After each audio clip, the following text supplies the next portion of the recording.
tudo bem? Boa noite. Oi, pessoal, boa noite, tudo bem com vocês?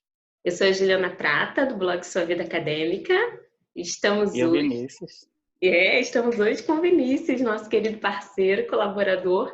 Vini, o que a gente vai fazer junto aqui hoje? Conta pro pessoal. Então, hoje a gente vai falar um pouco sobre os principais problemas que existem quando as pessoas querem produzir um texto ou para qualificação, ou para entrega de final de disciplina, ou até mesmo para submissão para alguma revista, mas não sabe muito bem como fazer. Na verdade, não é por não saber como fazer, é porque ninguém nunca falou sobre essas questões antes, né? Então, nós fizemos uma seleção de 6 questões que consideramos mais importantes, né, mais fortes, a partir da nossa experiência, do que a gente tem visto por aí. E a gente vai comentar um pouquinho sobre esses erros, né, sobre esses equívocos e como solucionar esses problemas, né? Então, na verdade, são dicas preciosíssimas que ninguém falou para você até hoje e a gente está aqui abrindo o coraçãozinho para vocês, porque a gente sabe que é muito importante esse tipo de conversa. É verdade, Vini. E as pessoas já vêm acompanhando, que vêm acompanhando a trajetória do blog há 4 anos, veem que o nosso trabalho é baseado nos princípios de democratização e acesso à informação. Então, quando a gente fala isso, quando a gente dá essas dicas que a gente compilou a partir da nossa experiência, como revisores, como editores de revista, como estudantes, como professores, então é um tipo de aquisição de conhecimento construído pela experiência. Então, hoje a gente está aqui para contar um pouco para vocês da nossa experiência como apreciadores, como parceiros experientes de escrita e como revisores também, como pessoas que estão numa posição técnica olhando para o texto acadêmico de diferentes áreas, porque nós trabalhamos com o ponto da escrita acadêmica que é comum a diferentes saberes, a diferentes áreas de desenvolvimento. Muita gente pergunta, mas eu sou de humanas, mas eu sou de exatas, será que eu consigo fazer o workshop ou a oficina? E a gente sempre diz que sim, porque o nosso ponto de contato é justamente a escrita acadêmica, onde aí a gente vem se construindo como especialistas, né, Vini? Então, hoje, Justamente. com essa aula, a gente vem aí trazer uma desmistificação um pouco das coisas que não te contam, que você aprende na porrada, que você aprende escrevendo e reescrevendo indefinidamente, né? Quantas vezes a gente já fez isso? E a gente também Uhum. vai trazer uma proposta de apresentação do nosso workshop, um workshop totalmente novo, remodelado, para você colocar em prática todas as técnicas, todos os instrumentos, todas as táticas que a gente ensina, tanto na oficina, quanto no blog, no Instagram, no Facebook. Então, é um workshop prático para você trabalhar no seu projeto de pesquisa. Só que você não vai trabalhar sozinho, você vai trabalhar a partir de uma orientação de uma equipe especializada. Então, vamos às dicas? Vini, você começa ou eu Vamos. começo? O que você acha? Começa, Pode ser eu. começa você que é pelo título. Eu primeiro, eu primeiro, eu primeiro. Título é sempre uma forma da gente se comunicar primeiro com o nosso leitor, né, Vini? Justamente. Então, assim, enquanto parecerista de algumas revistas acadêmicas, em orientação de alunos ou nas consultorias que a gente desenvolve, principalmente, o título é sempre a porta de entrada. É ele que vai dizer se o seu texto é interessante ou se o texto não é interessante. E construir um título não é uma coisa muito fácil. Por exemplo, eu terminei o doutorado no ano passado e até hoje eu não estou satisfeito com o título da minha tese, porque a tese nasceu e o título ficou para trás. Então, minha orientadora que deu sugestão de nome, mas, assim, precisava de um título e foi o título que teve no momento. Ele dá conta do meu trabalho, mas ele limita muito o meu trabalho, faz uma discussão muito maior. E geralmente é esse grande equívoco que acontece. Estou aqui falando para vocês o que aconteceu comigo, porque porque é algo muito comum. E a gente pensa que só acontece com a gente. Então relaxa, porque produção acadêmica escrita é algo para a vida. Acontece com todo mundo, né? Então, por exemplo, eu fiz o parecer de um texto que a pessoa fazia uma proposta de discussão de vários conceitos no título do texto. E quando eu comecei a ler o texto, eu percebi que a pessoa não chegava ao ponto que se referia ao texto. E aí, como é que faz? Fica muito complicado. Então, o que eu pude perceber durante a leitura do texto da pessoa, que existia uma grande incoerência entre o que estava sendo no enunciado do texto, né, pelo título que estava sendo anunciado, e o desenvolvimento do texto em si. Então, muito provavelmente, o título foi pensado num primeiro momento e não houve a revisão desse título. O título não acompanha a discussão do trabalho. Então, é muito importante que o título, na verdade, ele não seja algo fechado, ele seja algo aberto e mutável, porque ao final do seu texto, das revisões, você tem que ter aquele afastamento para ler o texto de novo, ver se tem equívoco, se está completinho, enfim, e ver se aquilo que você propôs naquele momento, ele é suficiente, porque às vezes ele não vai ser suficiente, né? E como a Juliana falou, sempre fala nas oficinas, existem regras de construção dos títulos. Então, é muito importante a gente ter a clareza do que a gente está colocando nesse título, porque você pode ter uma discussão incrível na sua produção textual, mas o título não acompanha. Então, se o título não acompanha, a pessoa não vai ler o seu texto. Verdade. E a sua dica, Vini, tem a ver com a minha também, que é começar a escrita linearmente. Esse é um erro muito comum que a gente encontra e tem a ver com a tua dica dos títulos, porque geralmente as pessoas começam a escrever pelos títulos e, na verdade, o título deve ser o último a ser construído, porque ele é o primeiro veículo de comunicação. Então, ele precisa ser refinado, refinado, refinado, até que fique uma mensagem clara e que ele consiga transmitir em poucas palavras o que você realmente está propondo para aquele leitor. Então, por exemplo, nos meios de indexação, você colocar artigos definidos e artigos indefinidos, a gente sabe que é uma furada que ninguém conta para a gente. Que eu aprendi isso no dia que meu artigo foi rejeitado porque não consegui indexar nos anais de um congresso. Então, ninguém diz essa informação. Outra coisa é que o título ele tem que estar vinculado às palavras-chave. A gente sabe e não sabe disso, porque às vezes as nossas palavras-chave mudam. Então, essa questão do título é bem específico. O título não é uma frase, ele é um recheado de objetos e ali, talvez até sujeitos que você organiza tentando transmitir uma mensagem. Então, pensa no título como o transmissor, o primeiro transmissor da tua mensagem. As pessoas só vão ver o seu trabalho se você tiver um título atraente, mas um título atraente não significa um título que, por exemplo, replique letra de música. Eu fiz isso na minha dissertação de mestrado. Tenho propriedade para falar sobre erros de títulos. Então, frases de música, frases que rimem, não, melhor não. É verdade. Abreviaturas, fórmulas matemáticas, fórmulas estatísticas. Então, tudo que complica a tua informação faz com que o seu público fique menor, fique mais restrito. E agora a gente vai para a segunda dica que eu já até anunciei, que é não escreva linearmente. A nossa escrita, ela pode ser intercalada, ela pode ser fora desse contexto do primeiro escrevo o título, depois escrevo a introdução, depois eu escrevo o objetivo, depois eu vou escrever... Não, pelo contrário. Na verdade, a gente começa a escrever um artigo, por exemplo, eu vou dar esse exemplo no gênero científico, no gênero acadêmico, do artigo científico, a gente começa pelas conclusões, se a gente já tiver feito essa pesquisa. Então, a gente começa, na verdade, ao contrário. E para isso eu tenho uma estratégia, né? Contra essa questão muito popular de você escrever linearmente, que é o mapa mental.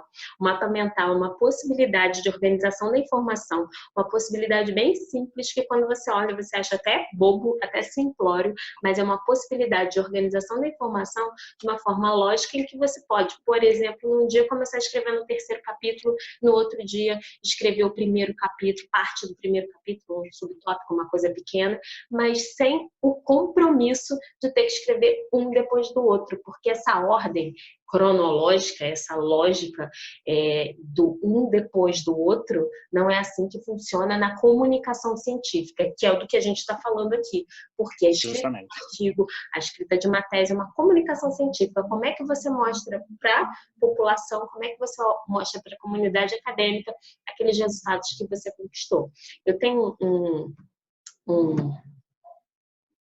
um documento para mostrar, Ah, que legal, agora o documento não está abrindo. Então depois eu mostro, não tem problema. Agora está mostrando besteira no documento, deixa eu voltar. Eu queria mostrar um documento.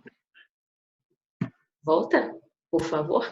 Eu quero mostrar um documento, mas acho que não vai ser possível abrir nesse momento, mas não tem problema, a gente vai falando, e quem conhece o blog pode ver lá, tem um repositório muito interessante de informação, principalmente sobre mapas mentais acadêmicos, que são esses diagramas de organização da informação, onde você pode colocar palavras-chave ligadas às suas palavras-chave mesmo, as palavras-chave do seu artigo. Então, a primeira palavra-chave pode ser ligada ao primeiro capítulo, e ela ser desmembrada de uma determinada cor, e você colocar palavras-chave ligadas a nesse tronco, nessa matriz dessa palavra principal, você pode irradiar para outras palavras que também vão complementar a informação. Por exemplo, cidadania, você pode colocar termos menores como cidadania civil, cidadania política, direito à cidadania. Então, termos que são menores e estão contidos nessa palavra inicial, que é a sua palavra-chave. O mapa mental, para mim, Vinícius, é uma estratégia interessante para você fugir desse erro comum que é a escrita linear. Uhum. É uma boa dica essa. O próximo ponto que eu vou falar é sobre objetividade e coerência. Então, assim, antes de você começar a escrever o texto, você ter muito claro para você qual é o uso desse texto. Então, se você está escrevendo um texto para final de disciplina, esse texto ele vai ter uma característica específica para o final da disciplina. Então, se você quer aproveitar o texto para submeter alguma revista ou para apresentar em algum congresso, esse texto precisa ser modificado. Então, é muito comum também as pessoas pegarem um texto que fez para uma disciplina, que ele tem certa característica, e submeter para a revista e não conseguir nem passar pela primeira fase de avaliação, por exemplo. Porque ele não está dando conta dessas questões específicas que é para a revista, né? Acho que vai chover. Essa é uma forma até de aproveitar, requentar o artigo, né? Mas às vezes não é possível, porque o objetivo daquela comunicação não é esse. Então, você não vai passar da primeira fase porque você não preparou um texto para isso. O David Allen justamente do objetivo definido. O David Allen é um guru da produtividade, ele é criador do método Getting Things Done, né? Tem um livro em português chamado A Arte de Fazer Acontecer, e ele chama de objetivo definido tudo aquilo que você intenciona com aquela meta de conquista. Então, se você tem um objetivo definido de fazer um trabalho para final de disciplina, essa construção não vai servir para uma revista multidisciplinar, por exemplo, mesmo que seja sobre o mesmo tema, porque você está tendo objetivos definidos diferentes, e aí é como se não encaixasse. Então, aproveitar os trabalhos é uma questão muito delicada, que tem que ser feita com muito cuidado para não virar uma coxa de retalhos, nem um Frankenstein, né? Justamente.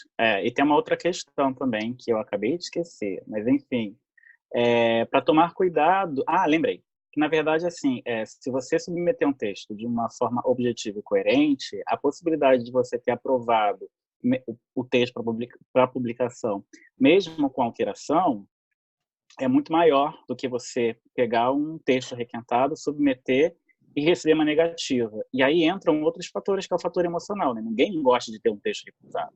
E vem a raiva, vem a frustração, e vai ficar falando mal do parecerista que você não sabe quem é, mas o parecerista fica sentindo a orelha queimando, então ele fala, tem alguém falando mal de mim. Brincadeiras à parte, mas é de fato algo que a gente precisa também se precaver para que o nosso sistema emocional, né, a nossa conjuntura emocional, ela possa ser resguardada. Então, se a gente usar determinado movimento para publicação de texto, para produção, que esse movimento seja muito bem pensado, para que você não tenha um desgaste emocional e assim não crie barreiras e outras demandas que não são necessárias, porque afinal de contas, as demandas na vida acadêmica são muitas. Então, se a gente puder reduzir a criação de novas demandas, então vamos fazer isso, né?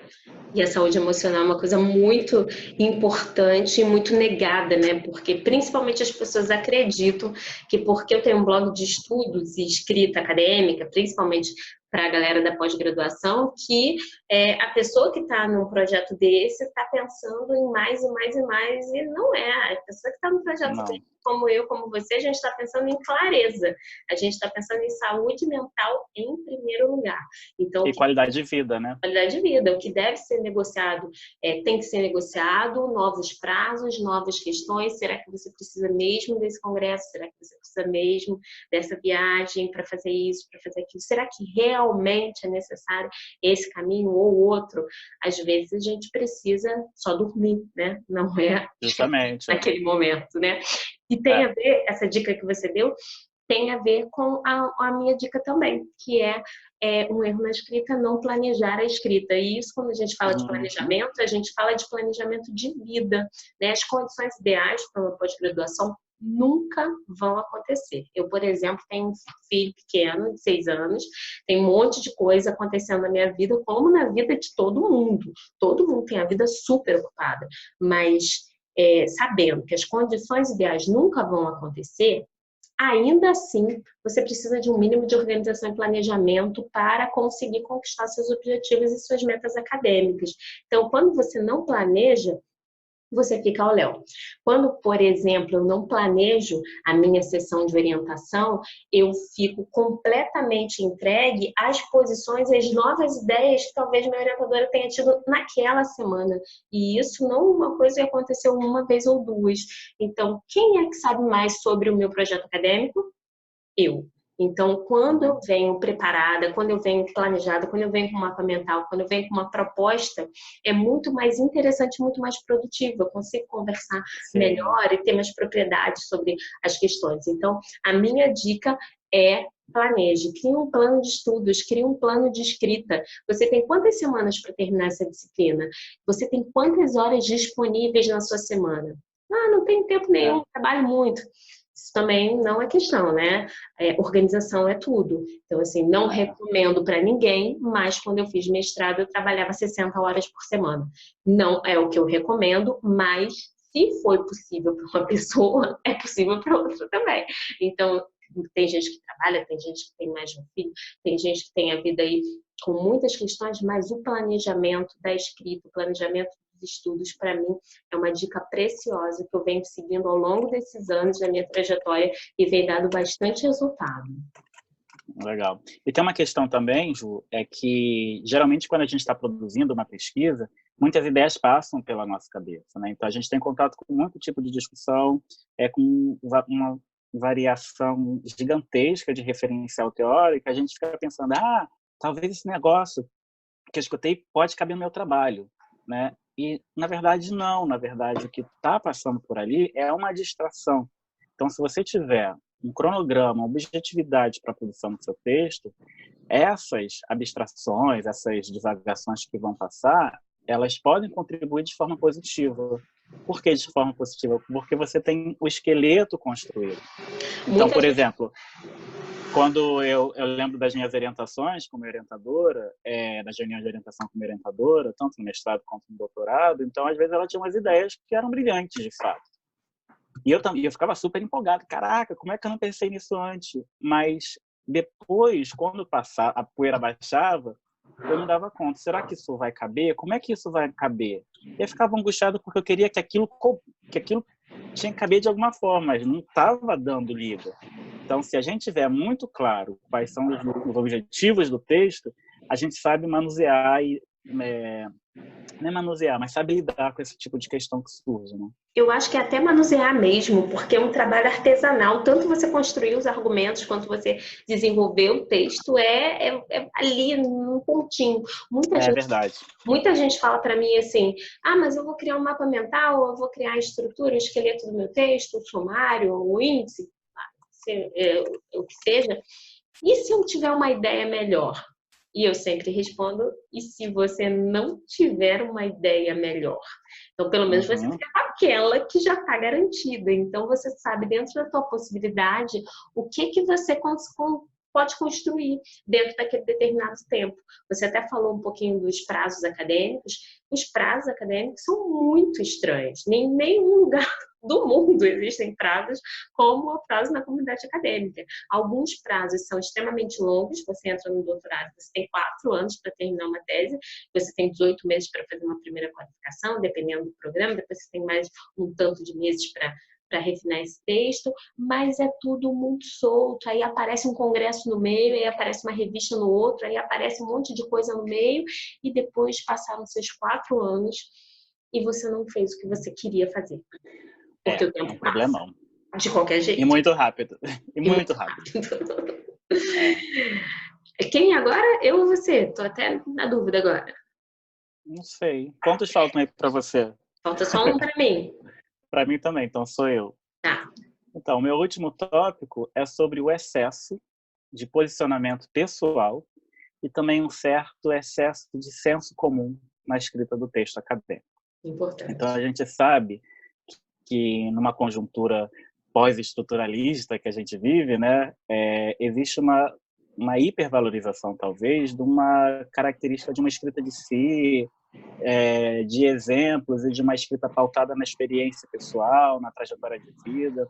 Tudo isso é muito importante e é válido, porque são questões que estão permeando, principalmente nas ciências humanas e sociais, né? A questão da subjetividade de quem está produzindo aquela pesquisa. Então, isso de fato é importante. Mas ter muito cuidado com alguns posicionamentos que não cabem. Em alguns momentos, né, alguns textos que eu já vi por esse mundo afora, que parece mais um manifesto político, a escrita, do que, de fato, a contribuição para aquela temática que você está trabalhando, né? Então, é muito complicado isso, principalmente quem trabalha com movimentos sociais, com identidade, com questões relativas às pautas atuais, né, de luta, de contextos sociais. Então, é muito problemático e muito sensível isso também. Então, tente sempre pesar pelo bom senso, né? E tem uma coisa que eu acho que é muito importante, é você escolher parceiro de leitura, parceiro de produção de texto. Então, você escreve um texto, envia para alguém que você tem confiança, que compartilha do mesmo referencial teórico, ou não, né? Então, é importante quem tem um outro olhar, para que ele possa dar um parecer para você antes de você entregar o texto para onde você objetiva, seja para o final de disciplina ou para a submissão, né? Então, é muito importante ter esse outro olhar, porque, no fim das contas, a gente não pode queimar fichas, né? Porque quando a gente fala em produtividade, a gente está falando que é algo que vai ser feito com qualidade e que vai ser utilizável. Então, fazer algo pensando em refazer não é bacana, assim, você está perdendo tempo, investimento de todas as formas, né? Não só pessoal, mas financeiro, emocional, social, enfim, e que não precisa. Então, muito cuidado com isso. Acho que essa é a minha principal dica de hoje. Assim, cuidado com o excesso de posicionamento pessoal que pode transformar seu texto em um manifesto político, o que não cabe numa produção científica e acadêmica. Importante, muito importante, Vinícius. Minha última dica é sobre as revisões, porque a gente vê que quando uma pessoa começa o processo de revisão dos seus próprios textos, as pessoas falam, vou revisar. E aí não separam as revisões por categorias, começa a revisar o tudão, e esse tudão vai apavorando e você, Vini, volta, não estou te vendo. Tô aqui. Então a gente não vê as sessões, a gente acaba ficando cego diante do texto, a gente não dá aquela pausa de descanso no texto e depois voltar para ler. E a minha dica é separar a revisão em sessões. Primeiro, você fazer uma revisão ortográfica, uma revisão de coerência, coesão, estrutura dos parágrafos, da comunicabilidade desses parágrafos, se você está conseguindo ser claro, se tem um tópico frasal bem marcado e vem desenvolvendo a tua ideia. Então, você primeiro faz uma sessão assim. Depois, você faz uma sessão das normas, aí sim, porque quando você vai verificar se as suas palavras estão escritas corretamente, se você vai fazer uma revisão ortográfica, e aí você percebeu que o recuo não está lá ali na régua correta, você vai parar e vai fazer aquilo, você pode perder qualidade de tempo e qualidade de informação. Existe um conceito na produtividade que é ativação reticular. Então, quando você está prestando atenção numa coisa, você tende a concentrar sua energia naquela coisa. Por exemplo, você quer comprar um carro. Vinícius vai comprar um carro e aí ele fala, vou comprar não sei, um Sandero. Um Fusca. Um Fusca. E ele nunca vê Fusca. Nunca vê Fusca na rua, não tem ninguém com Fusca na rua. E de repente ele começa a ver todos os Fuscas na rua. O que é isso?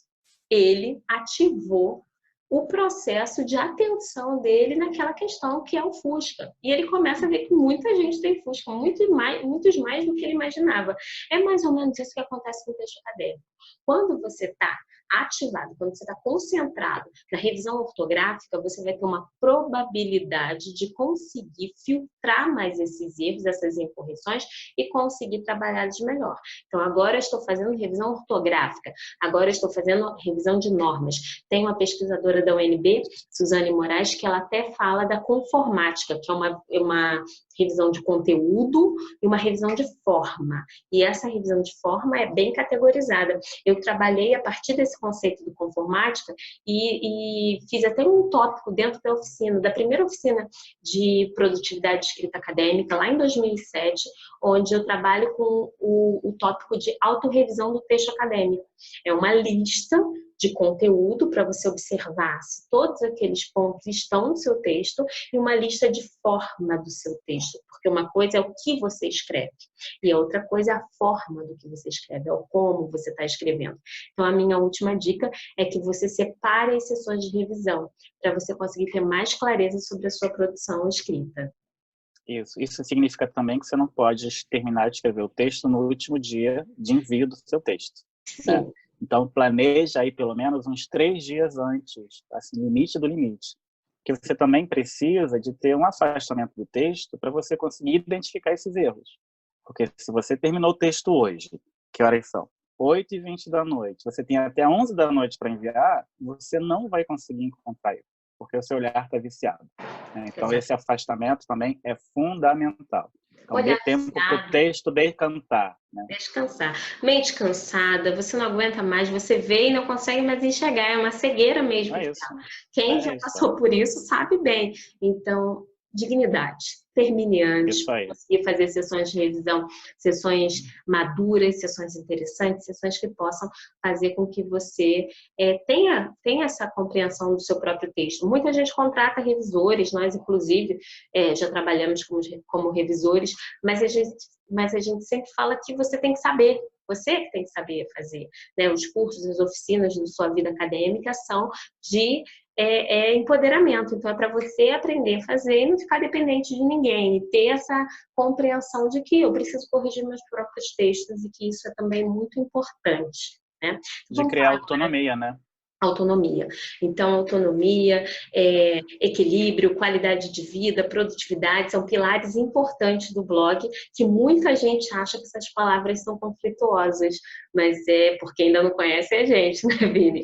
É porque a nossa forma de vida é essa. Nós temos nossos trabalhos, nós temos a nossa vida acadêmica, nós temos uma série de coisas que construímos a partir desses conceitos de qualidade de vida. Às vezes eles dão uma capengada, mas aí a gente volta para o eixo a partir de toda a produção que a gente tem, de todo esse caminho construído que a gente tem nesse sentido de equilibrar as diferentes áreas da vida. Nesse sentido de equilíbrio, nesse sentido de construção de uma carreira acadêmica saudável, sustentável a longo prazo, a gente criou uma série de cursos e a gente está lançando um curso novo, né, Vinícius?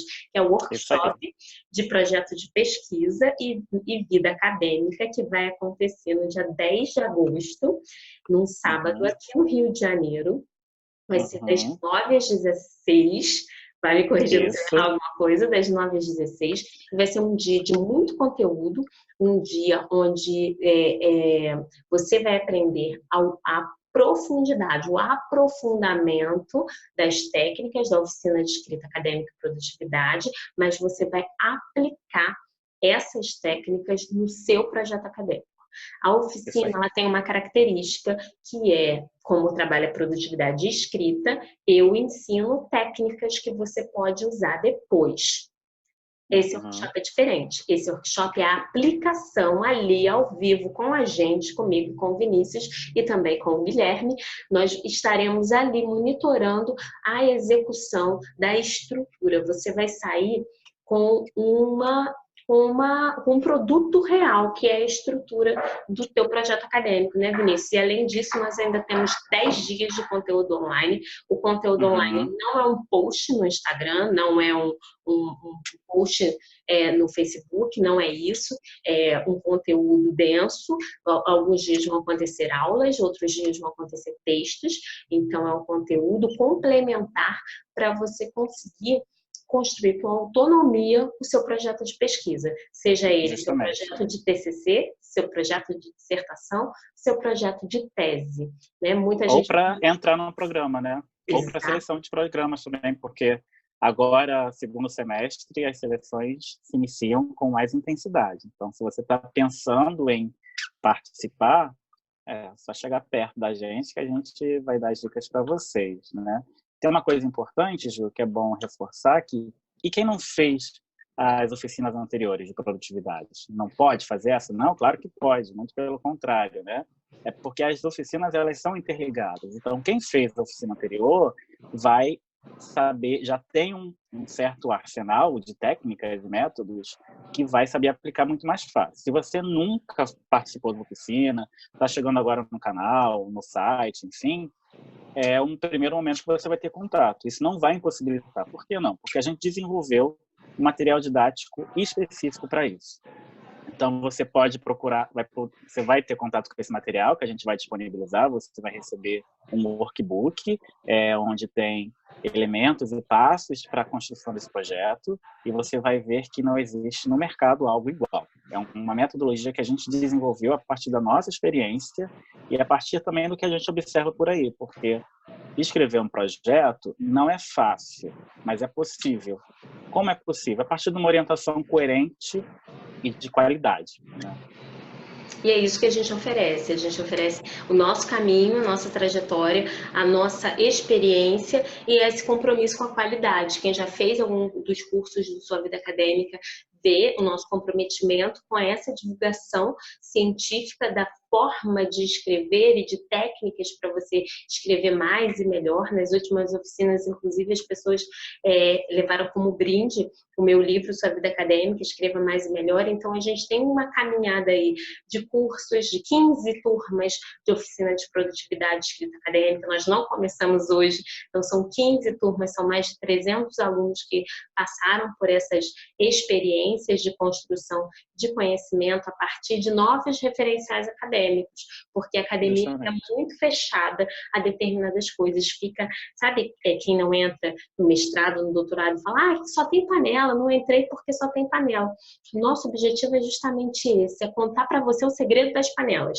Então, nós vamos fazer a nossa panela acadêmica aqui, contando, divulgando, contando para vocês questões que são muito específicas, são quase jargões do campo da comunidade acadêmica. Então, a gente oferece para vocês esse nosso caminho, essa nossa experiência, esse compromisso com a qualidade.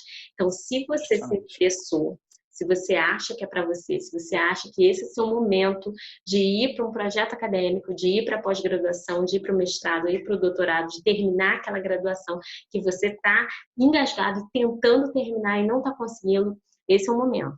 Vai ser no dia 10 de agosto, um sábado, o dia inteiro. E depois desse sábado, você tem 10 dias de conteúdo online. Você recebe um certificado também por isso. Então, se tem alguma questão na sua graduação, na faculdade, ele vai contar no seu currículo Lattes também. Então, é um curso bem completo que vai trazer para você clareza e estrutura, técnicas, vai trazer para você ferramentas reais para a execução do seu projeto de escrita, do seu projeto de pesquisa. Só para deixar um pouco mais claro, assim, de fato, o que a gente vai trabalhar, então, lá na página do Facebook, né, do Sua Vida Acadêmica, em eventos, tem a descrição, tem uma pequena emenda. Então, por exemplo, no encontro presencial, a gente vai trabalhar com a estrutura do projeto de pesquisa, com os elementos que fazem parte do projeto de pesquisa, os principais problemas recorrentes, né, que não colaboram para a aprovação de um projeto, e também a questão das referências bibliográficas. Porque, por incrível que pareça, parece fácil, mas é um grande nó. Enfim, por uma série de questões que a gente vai trabalhar presencialmente.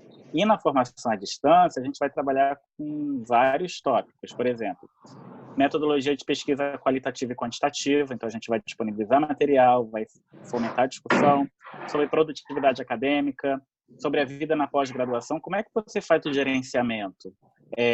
Quantos congressos você deve ir? O que você deve ter de publicação? Como é que você diz sim? Como é que você diz não? A gente vai dar dicas para vocês. Criatividade e produção acadêmica. Então, quem acha que criatividade é um santo que baixa, não é nada disso, tá? Criatividade é uma forma de produção e existe caminho para isso. E a grande e importante é a questão da saúde mental na pós-graduação, que é o elemento fundamental para que você consiga entrar e sair saudável, tá? Então, essas são as questões que nós vamos tratar, entre outras, que aqui só são as principais, para não ficar um texto poluído, porque ninguém lê muita coisa, né? A gente sabe disso também, e para dar um gostinho do que a gente vai fazer neste dia 10. Então, se você se interessou, se você acha que esse é o seu momento, que esse workshop pode ser interessante para os seus objetivos, para a concretização das suas metas, você pode ir na página do Instagram, no @suavidaacadêmica, tudo junto. No primeiro link tem um link de compra para o workshop de projeto de pesquisa e vida acadêmica. O valor desse projeto todo, desse workshop, que é um dia inteiro de aula, mais 10 dias de conteúdo e todo esse compromisso com a qualidade, é R$ 450, ele pode ser parcelado pelo PagSeguro, então tem aí toda uma facilidade para você participar. Então, se você tem interesse, vai lá na página do Instagram, no primeiro item do Linktree, ali a compra do projeto. Você pode também acessar pelo suavidaacademica.blogspot.com. Lá nesse endereço é o endereço oficial do blog, e você pode também adquirir esse ingresso pelo evento do Facebook, onde tem toda essa descrição da ementa que o Vinícius acabou de fazer. Então você pode procurar lá na fanpage do Facebook, que é o @suavidaacadêmica, tudo é @suavidaacadêmica, não tem erro.